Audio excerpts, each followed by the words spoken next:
I'm 79 years old. 60 years ago, I made a decision that everyone told me was right. My mother, my father, the counselor at the clinic, society.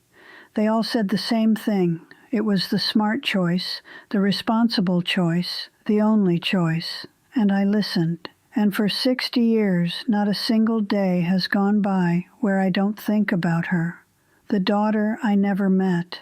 I need to tell you this, not because I'm looking for sympathy or forgiveness. I'm running out of time, and there are things you need to understand about the choices that haunt you forever, the ones that everyone says won't, but they do. It was 1965. I was 19 years old, working at a department store in Philadelphia. I met a boy, Danny. He had dark hair and this way of looking at me like I was the only person in the world. We were careful, at least we thought we were. And then I missed my period. I remember the exact moment I knew. I was standing in the stockroom folding sweaters, and suddenly the room started spinning. I knew, before the test, before the doctor, I just knew. When I told Danny, he went pale, not angry, just terrified. We weren't married. He was 21, working construction. I was 19, living with my parents. It was 1965. You need to understand what that meant back then. Pregnant and unmarried wasn't just shameful. It was social suicide.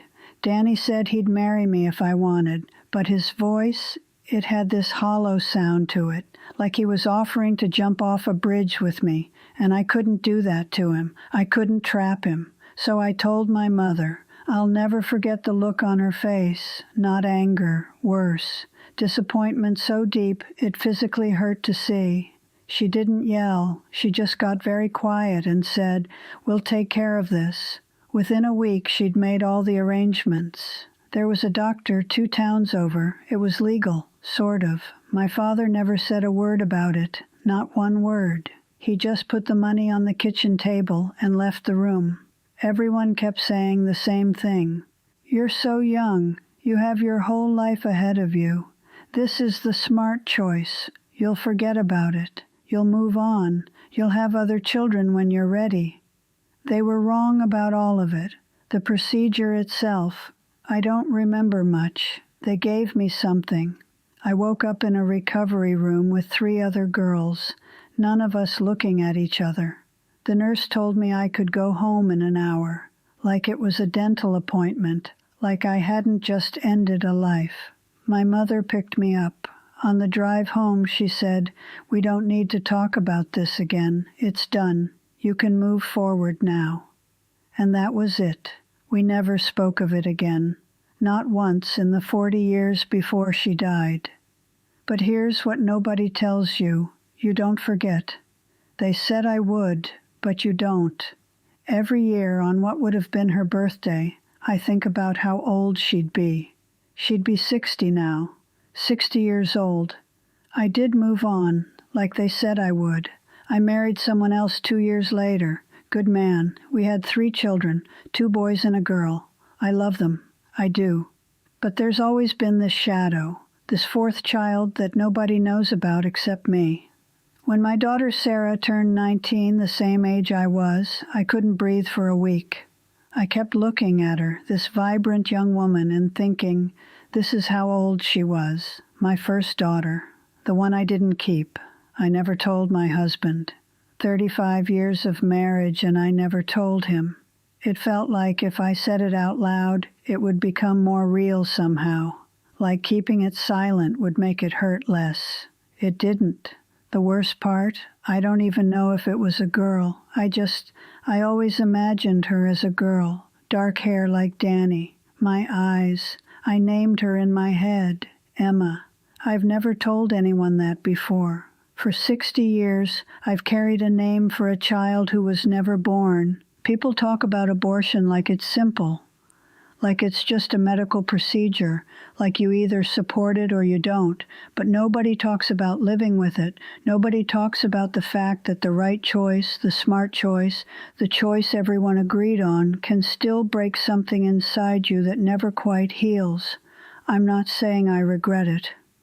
I don't know if regret is even the right word.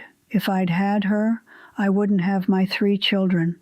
I wouldn't have the life I built. But I also can't say it was easy. I can't say I moved on. I can't say I forgot. Every Mother's Day, I count 4, not 3, 4. When people ask how many children I have, I say 3. But in my head, I'm lying. I had 4. One of them just never took a breath.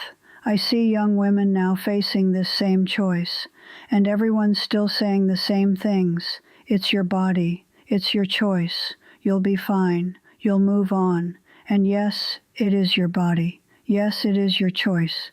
But don't let anyone tell you it won't stay with you. Don't let anyone tell you it's simple. I'm not telling you what to choose. I can't. Every situation is different. Every woman is different. But I am telling you this. Whatever you decide, you're going to live with it for the rest of your life. And the people who tell you you'll forget, they're not the ones who have to remember. I'm 79 years old now. I've lived a good life. I have grandchildren. I have memories. I have love. But I also have Emma, this ghost daughter who lives in the space between what was and what could have been. Last year, on what would have been her 60th birthday, I went to a church I'd never been to before. I lit a candle. I said her name out loud for the first time, Emma, and I told her I was sorry. Sorry I wasn't ready. Sorry the world wasn't ready. Sorry she never got to exist. I don't know if there's a heaven. I don't know if she's somewhere waiting. But if there is, and if she is, I hope she understands. I hope she knows I think about her every single day. I hope she knows she mattered.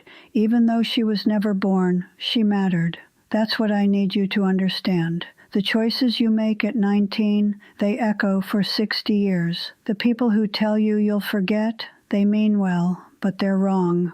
You won't forget. You'll just learn to carry it. Some days it's heavy. Some days you barely notice it. But it's always there. If this resonated with you, if you've carried something similar, you're not alone. Leave a comment.